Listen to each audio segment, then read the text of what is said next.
Welcome to EnfinityCast, where we explore the bleeding edge of science and technology. I'm your host, Quanta. Today we're diving into a concept that sounds like it's straight out of science fiction, the quantum internet.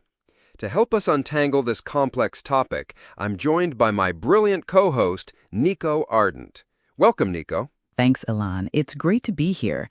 This is one of those topics where the reality is almost stranger than fiction. Absolutely. So let's start with the basics. We all know the classical internet, the one we're using right now, which sends information as bits, ones and zeros. How is a quantum internet different? The fundamental difference is the data unit itself. Instead of bits, a quantum internet uses qubits. A qubit, thanks to a principle called superposition, can be a 1, a 0, or both at the same time. But the real magic, especially for communication, comes from another quantum phenomenon, entanglement. Entanglement. Einstein's spooky action at a distance. Can you break that down for us? Of course. Imagine you have two coins that are quantumly entangled. You give one to a friend in another city. The moment you look at your coin and see its heads, you instantly know, without a doubt, that your friend's coin is tails. Their states are linked, no matter how far apart they are. The quantum internet aims to use this property to transmit information. That's fascinating. And this is what leads to the promise of unhackable or unbreakable communications.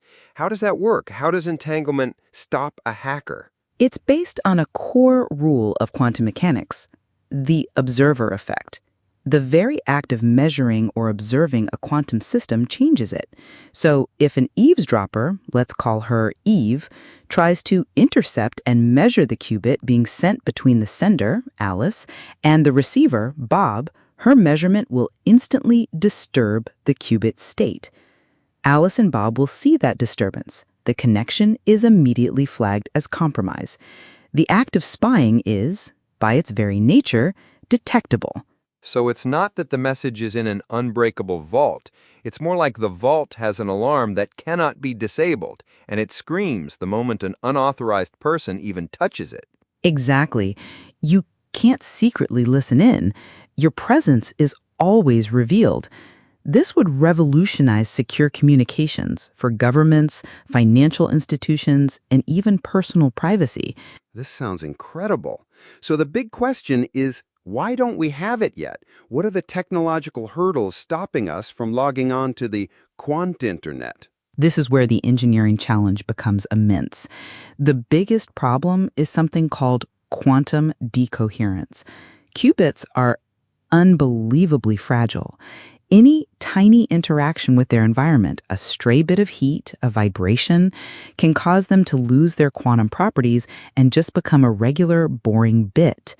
It's like trying to carry a soap bubble through a windstorm. And you can't just amplify the signal like we do with current fiber optics, right? Right. Because of that observer effect, you can't copy a qubit without destroying its original state. This makes creating quantum repeaters, devices to extend the signal over long distances, one of the most difficult puzzles scientists are trying to solve.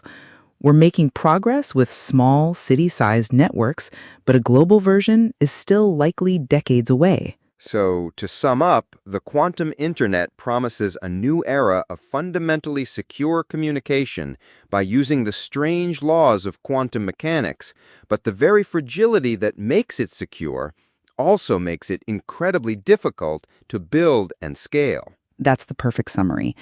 It's a marathon, not a sprint, but the potential payoff is a truly private digital world. An amazing glimpse into the future. That's all the time we have for today. Niko, thank you so much for shedding light on this. My pleasure, Elion. And thanks to all of you for listening to EnfinityCast.